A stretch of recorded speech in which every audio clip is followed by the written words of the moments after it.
ನಮಸ್ಕಾರ ಎಲ್ಲರಿಗೂ, welcome back to the channel. ಹಿಂದಿನ ವಿಡಿಯೋದಲ್ಲಿ ನಾವು ಹಂಪಿಯಲ್ಲಿ ವಿರೂಪಾಕ್ಷ ದೇವಸ್ಥಾನಕ್ಕೆ ಹೋಗಿದ್ದು ನೋಡಿರ್ತಾರ. ನನ್ನ ಹಿಂದೆ ಕಾಣ್ತಾ ಇದೆ ಅದೇ ಬಿಷ್ಟಪಯ್ಯ ಗೋಪುರ. ಸೊ ಈಗ ಹೇಮಕುಟ ಹಿಲ್ ಕಡೆ ಹೋಗ್ತಾ ಇದೀವಿ.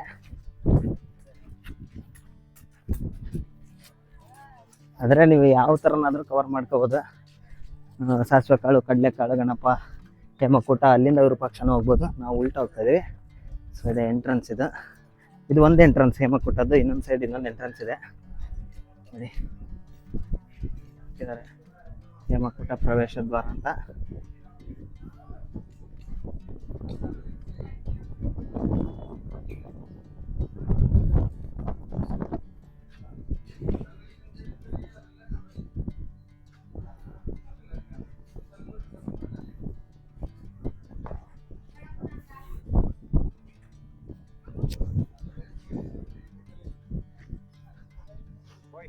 ಹೇಳ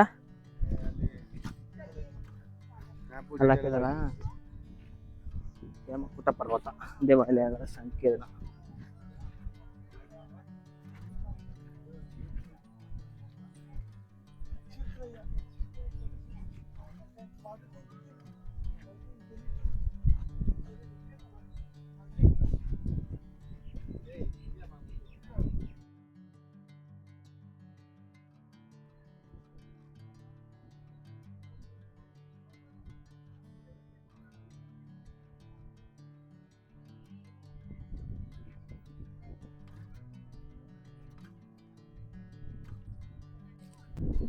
ಸೊ ಹೇಮಕುಟ ಇಲ್ಲಲ್ಲಿ ಸೊ ನಿಮ್ಗೆ ಈ ತರ ಕಲ್ಲಿನ ಮಂಟಪಗಳು. ಸೊ ಇಲ್ಲಿಂದ ಇಲ್ಲೇನು ಚಿಕ್ಕ ಚಿಕ್ಕ ಗೋಪುರಗಳದ್ದೇನು ಕಲ್ಲಿನ ಅವೆಲ್ಲ ಸಣ್ಣ ಸಣ್ಣ ಗುಡಿ ಇದಾವಲ್ಲ, ಅವು ಚಾಳುಕ್ಯರು ಹೊಯ್ಸಳ ಟೈಮಿನವು ಅಂತ ಹೇಳ್ತಾರೆ. ಸೊ ನಾನು ಹೇಳೋದ್ರಲ್ಲಿ ಇನ್ಫಾರ್ಮೇಶನ್ ಅಲ್ಲಿ ಏನಾದರೂ ಮಿಸ್ಟೇಕ್ ಇದ್ರೆ ಸೊ ಕ್ಷಮಿಸ್ಬಿಡಿ, ನನಗೆ ಗೊತ್ತಿರೋ ಅಷ್ಟು ಹೇಳ್ತಾ ಇದ್ದೀನಿ. ಸೊ ಇಲ್ಲಿಂದ ವಿರೂಪಾಕ್ಷ ದೇವಾಲಯ ಕಾಣುತ್ತೆ ನೋಡಿ ಹೇಮಕುಟ ಇಲ್ಲಿಂದ ಈ ಥರ. ಸೊ ನೀವು ಸನ್ಸೆಟ್ ಅಥವಾ ಸನ್ಸೆಟ್ ಟೈಮಲ್ಲಿ ಬಂದರೆ ಇನ್ನೂ ಚೆನ್ನಾಗಿ ಕಾಣುತ್ತಿಲ್ಲ. ಇಲ್ಲಿ ಯಾವ ಪೂಜೆ ಮಾಡಲ್ಲ.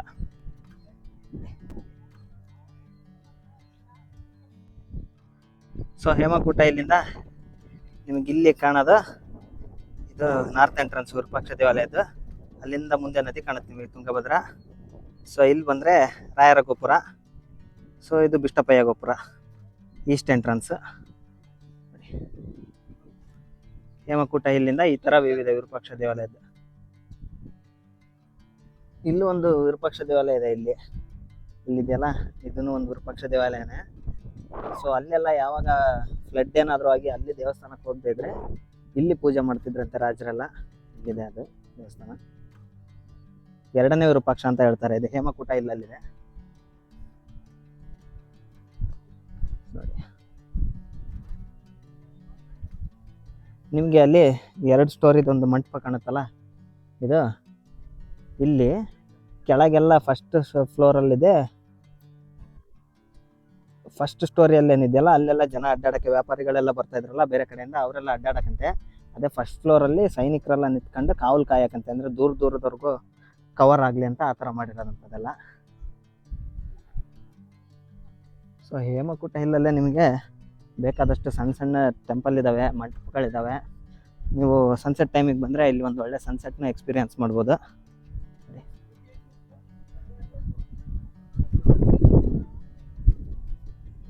ಸೊ ಇಲ್ಲೆಲ್ಲ ಬಂಡೆ ಮೇಲೆ ಶಿವಲಿಂಗ ಕಿತ್ತಿದ್ದಾರೆ.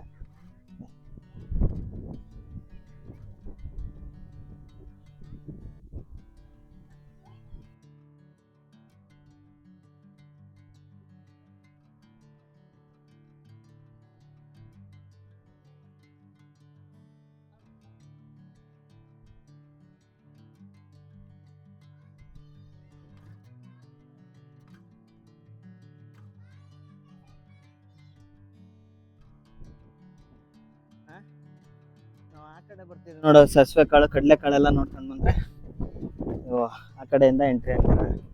ಹಿಂಗೆ ಹೋಗ್ಬೋದು. ಅಲ್ಲಿ ಕ್ಲೋಸ್ ಮಾಡ್ಯಾರ ಏನದು? ಇದು ಸನ್ಸೆಟ್ ಪಾಯಿಂಟ್ ಹೇಮಕುಟದ.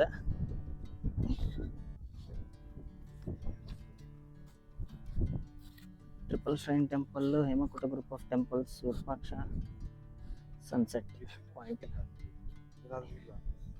ಮೂರು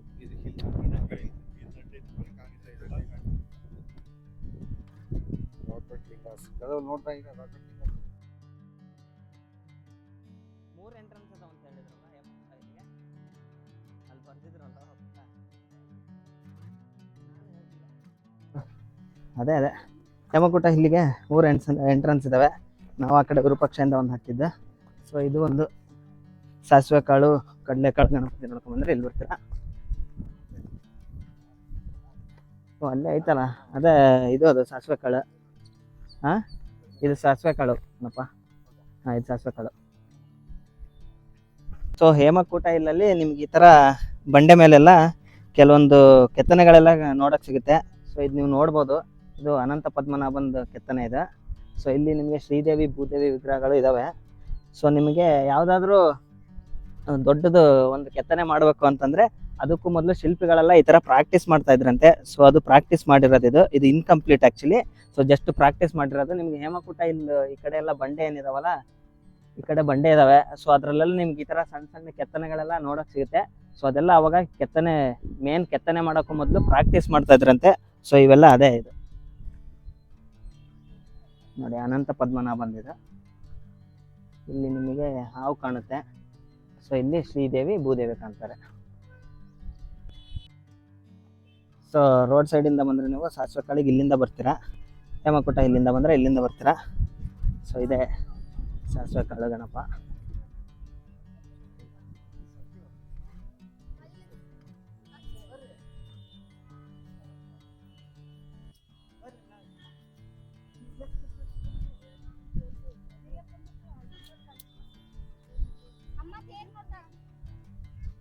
ಸೊ ಇಲ್ಲೇನು ಗ್ಲಾಸ್ ಹಾಕಿದಾರಲ್ಲ, ಇಲ್ಲಿ ಶಾಸನ ಇದೆ.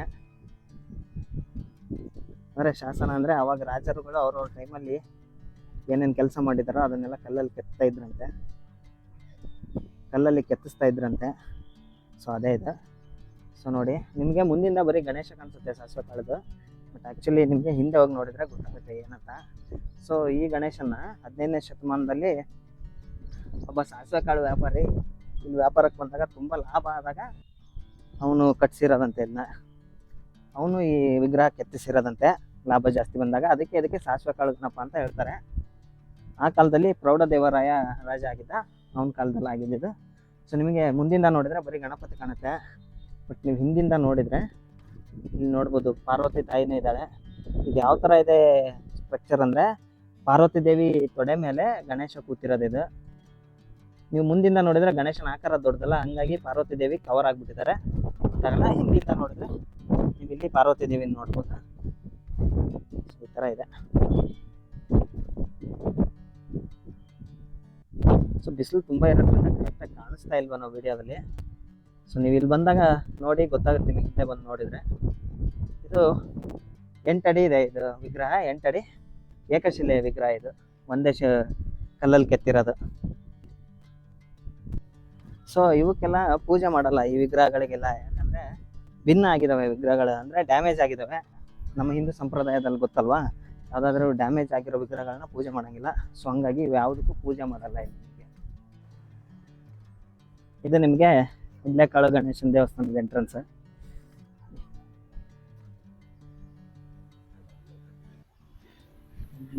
ಕಡಲೆಕಾಳು ಗಣೇಶ ದೇವಾಲಯ, ಹೇಮಕೂಟ ದೇಗುಲ ಸಮೂಹ, ಕೃಷ್ಣ ದೇವಾಲಯ.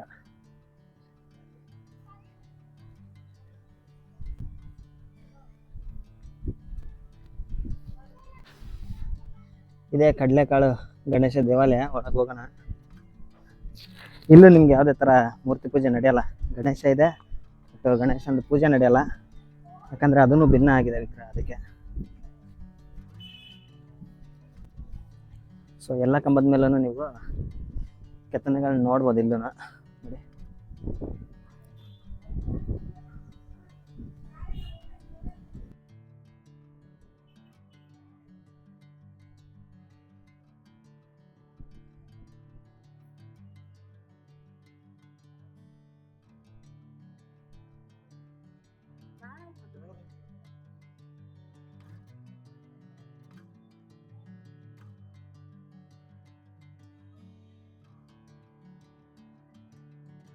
ಸೊ ಈಗ ನೀವು ನೋಡ್ತಾ ಇರೋದೇ 18 ಅಡಿ ಎತ್ತರದ್ದು ಗಣೇಶ. ಸೊ ಇದಕ್ಕೆ ಕಡಲೆಕಾಳು ಅಂತ ಯಾಕಂತಾರೆ ಅಂದರೆ ನೋಡೋಕ್ಕೆ ಕಡಲೆಕಾಳು ಆಕಾರದಲ್ಲಿದೆ ಅಂತ. ಇದು ಲೋಕಲ್ ಅವ್ರು ಹೇಳೋದು, ಬಟ್ ಇದರಲ್ಲೆಲ್ಲ ನಿಮ್ಮದು ರೆಕಾರ್ಡ್ಸಲ್ಲೆಲ್ಲ ಬರೀ ಗಣೇಶನ ದೇವಸ್ಥಾನ ಅಂತಲೇ ಇರೋದು. ಬಟ್ ಲೋಕಲ್ ಅವರು ನಮಗೆ ಕಡಲೆಕಾಳು ಥರ ಕಾಣೋದಕ್ಕೆ ಕಡಲೆಕಾಳು ಗಣೇಶ ಅಂತ ಹೇಳ್ತಾರೆ ಇದನ್ನ. ಸೊ ಇದನ್ನು ನೋಡಿ ಹೊಟ್ಟೆ ಮತ್ತು ಸೊಂಡಿಲ ಭಾಗದಲ್ಲೆಲ್ಲ ಭಿನ್ನ ಮಾಡಿದ್ದಾರೆ, ಹಂಗಾಗಿ ಇಲ್ಲೂ ಯಾವುದೇ ಪೂಜೆ ನಡೆಯಲ್ಲ.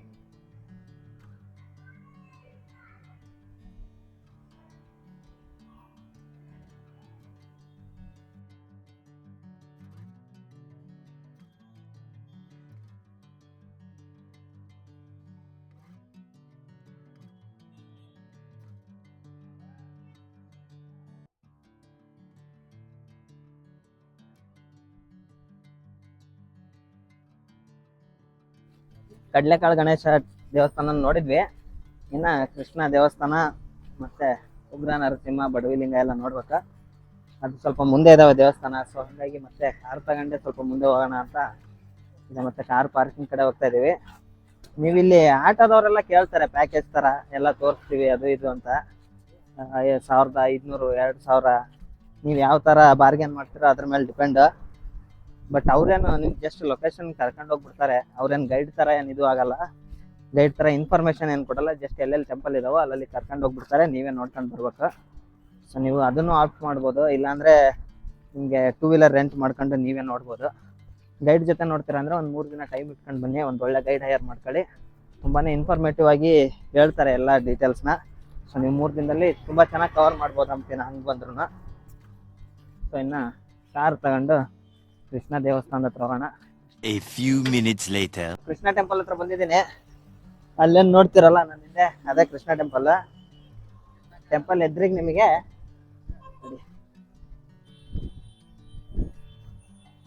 ಇದು ಕೃಷ್ಣ ಟೆಂಪಲ್ ಎಂಟ್ರೆನ್ಸ್. ಅದ್ರ ಎದುರುಗಡೆ ಇರೋದು ಕೃಷ್ಣ ಮಾರ್ಕೆಟ್. ನಿಮಗೆ ಇದು ಮಾರ್ಕೆಟ್ ಪ್ಲೇಸ್ ಅಂತೆ. ಸೊ ವಿರೂಪಾಕ್ಷ ದೇವಸ್ಥಾನದ ಹತ್ರ ನಿಮಗೆ ಮೇನ್ ಆಗಿ ಚಿನ್ನ ಬೆಳ್ಳಿ ವಜ್ರ ಅದೆಲ್ಲ ಮಾರ್ತಾ ಇದ್ರೆ, ಇಲ್ಲಿ ನಿಮಗೆ ಸ್ಪೈಸಸ್ ಅಂದ್ರೆ ಮಸಾಲೆ ಪದಾರ್ಥದ ಮಾರ್ಕೆಟ್ ಅಂತ ಇದೆ.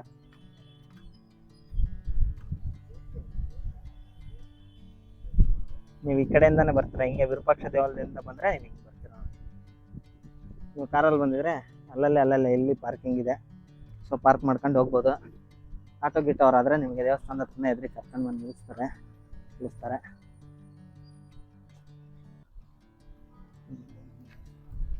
ಏನ್ ತಗೊಂತ ಇದೀರಾ? ಇರ್ಲಿ ಹೇಳಿ. ಏನು ಏನಾರು ಪ್ಲಾನ್ ಮಾಡವಂತೀರ ಹಂಗೆ?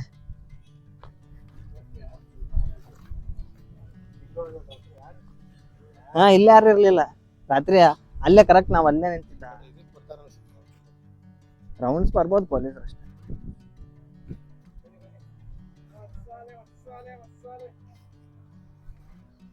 ನಮ್ಮ ಹುಡುಗರು ಮಸಾಲೆ ಪದಾರ್ಥ ಮಾರಕ್ ಬಂದವ್ರು ಇಲ್ಲಿ ಅಲ್ರಲ್ಲ. ಮತ್ತೆ ಅಲ್ಲಂತ ಮಾರಕ್ಕ ಬೆಳ್ಳಿ ಬಂಗಾರ ಅಂತ ಇರ್ಲಿಲ್ಲ, ವಜ್ರಾವು ಇಲ್ಲ ಆ ಮಾರ್ಕೆಟ್ನ ಮಾರಕ. ಊರಿಂದ ಮಸಾಲೆ ತಗೊಂಡ್ಬಂದ್ರೆ ಇಲ್ಲಿ ಮಾರಕ್ ಬರ್ತಿತ್ತಲ್ಲ ನೋಡಿ. ಅವಾಗ ಎಲ್ಲರೂ ಶ್ರೀಮಂತರ ಅಲ್ಲ, ನಡೀತಿತ್ತು.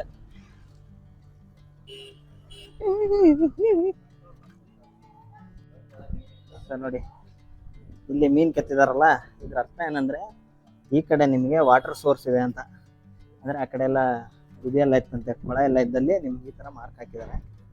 ಆ ಕಡೆ ನೀರು ಅದು ಗೋಡೆ ಮೇಲೆ. ಅವಾಗ ಇದಕ್ಕೆ ಮಾರ್ಕ್ ಇದ್ದಿದ್ದು ನೀರು ಆ ಕಡೆ ಸೋರ್ಸ್ ಐತಿ ಅಂತ ನಿಮ್ಗೆ ಕುಡಿಯಾಕ ಅದಕ್ಕೆಲ್ಲ.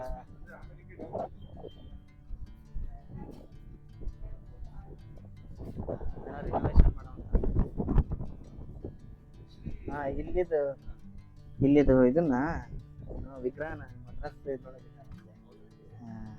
ಮ್ಯೂಸಿಯಂನಾಗ.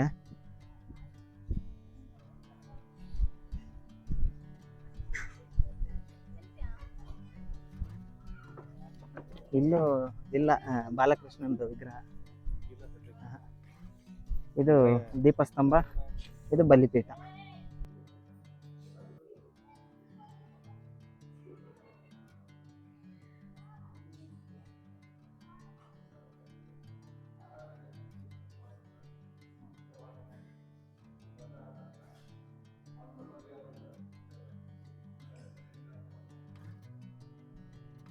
ಏನು ಇಲ್ಲ ಅಲ್ಲ ಇದ್ರೊಳಗೆ ಗರ್ಭಗುಡಿ ಒಳಗೆ.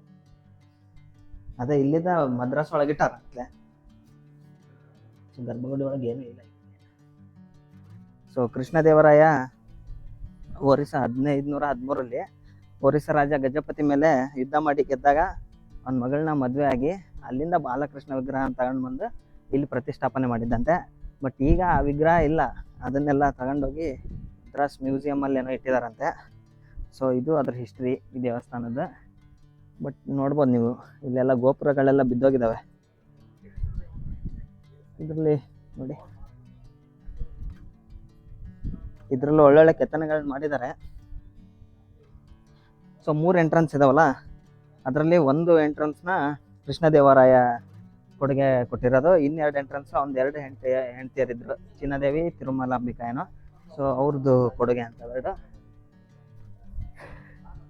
ಇದೆಲ್ಲ ಬ್ರಿಕ್ ವರ್ಕ್ ಏನಿದಾವಲ್ಲ ಅದೆಲ್ಲ ಬಿದ್ದೋಗಿದೆ, ಸ್ವಲ್ಪ ಹಾಳಾಗಿದೆ.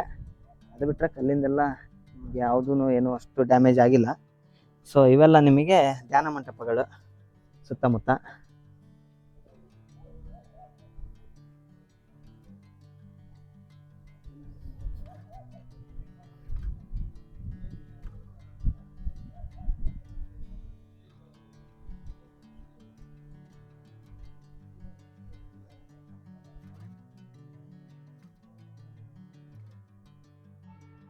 ಸೊ ಇದೆಲ್ಲ ಶಾಸನಗಳಿದೆ.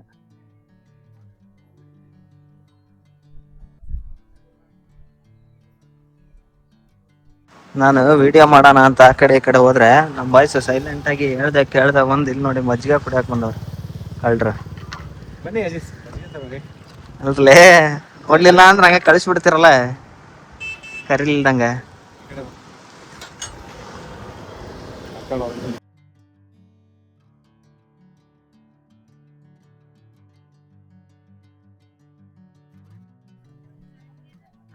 ಉಗ್ರ ನರಸಿಂಹ ಸ್ಟ್ಯಾಚು ನೋಡಕ್ ಬಂದಿದ್ದೀನಿ. ಅದ್ರ ಪಕ್ಕನೇ ನಿಮಗೆ ಬಡವಿ ಲಿಂಗನೂ ಇದೆ. ಉಗ್ರ ನರಸಿಂಹ ಸ್ಟ್ಯಾಚು ಇದೆಯಲ್ಲ, ಇದನ್ನು ನಿಮಗೆ ರೋಡ್ ಪಕ್ಕದಲ್ಲೇನೆ ಇದೆ, ಮುಂದೆನೆ ಗಾಡಿ ಪಾರ್ಕಿಂಗ್ ಮಾಡಿ ನೋಡ್ಬೋದು. ಸೊ ಈ ಸ್ಟ್ಯಾಚು ಏನಿದೆಯಲ್ಲ ಇದು 22 ಅಡಿ ಎತ್ತರ ಇದೆ ಅಂತೆ.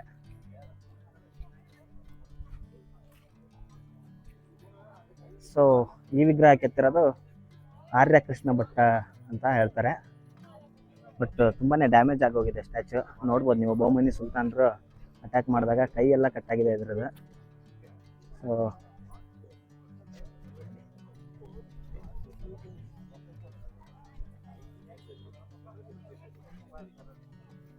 ಇದು ಆ್ಯಕ್ಚುಲಿ ಲಕ್ಷ್ಮೀ ನರಸಿಂಹ ದೇವಾಲಯ.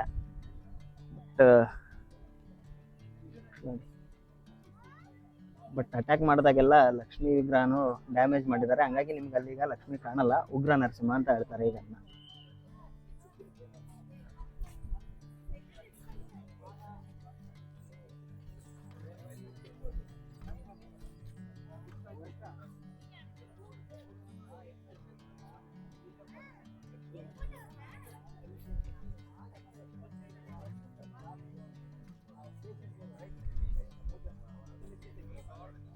ಈ ವಿಗ್ರಹನ ಕಂಪ್ಲೀಟ್ ಆಗಿ ರಿಸ್ಟೋರ್ ಮಾಡಿಲ್ಲ. ಶಿವರಾಮ್ ಕಾರಂತರು ಈ ವಿಗ್ರಹ ನೋಡಕ್ ಬಂದಾಗ ಕಂಪ್ಲೀಟ್ ಆಗಿ ರಿನೋವೇಷನ್ ಮಾಡೋದು ಬೇಡ ಅಂತ ಹೇಳಿದ್ರಂತೆ. ಅಂದ್ರೆ ವಿಗ್ರಹದ ಮೂಲ ಸ್ವರೂಪನೇ ಇರಲ್ಲ ಫುಲ್ ಇದು ರಿನೋವೇಟ್ ಮಾಡಿದ್ರೆ ಅಂತ ಹೇಳಿದ್ದಕ್ಕೆ ಸೊ ಅರ್ಧ ಮಾತ್ರ ಮಾಡಿರೋದು ಈ ವಿಗ್ರಹನ. ಉಗ್ರ ನರಸಿಂಹ ನೋಡಿದ್ಮೇಲೆ ನೀವು ಪಕ್ಕದಲ್ಲೇನೆ ಬಡವಿ ಲಿಂಗ ಒಂದಿದೆ. ಸೊ ಇದಕ್ಕೂ ಈಗ ಫುಲ್ ಟೈಮ್ ಪೂಜೆ ಆಗಲ್ಲ. ಬೆಳಗ್ಗೆ ಒಬ್ಬರು ಬಂದು ಮೊದಲು ಪೂಜೆ ಮಾಡ್ತಿದ್ರಂತೆ, ಈಗಲೂ ಮಾಡ್ತಾರೆ ಪೂಜೆ. ಬೆಳಗ್ಗೆ ಒಂದ್ಸರಿ ಪೂಜೆ ಮಾಡ್ತಾರೆ ಅಷ್ಟೇ ಇದೆ. ಸೊ ಇದ್ರದ್ದು ಗೋಪುರ ಬಿದ್ದೋಗಿದೆಯಲ್ಲ, ಹಂಗಾಗಿ ಇಲ್ಲಿ ಗ್ರ್ಯಾಂಡ್ ಆಗಿ ಏನು ಪೂಜೆ ಇರಲ್ಲ. ದಿನ ಒಬ್ರು ಬಂದು ಪೂಜೆ ಮಾಡಿ ಹೋಗ್ತಾರಷ್ಟೇ.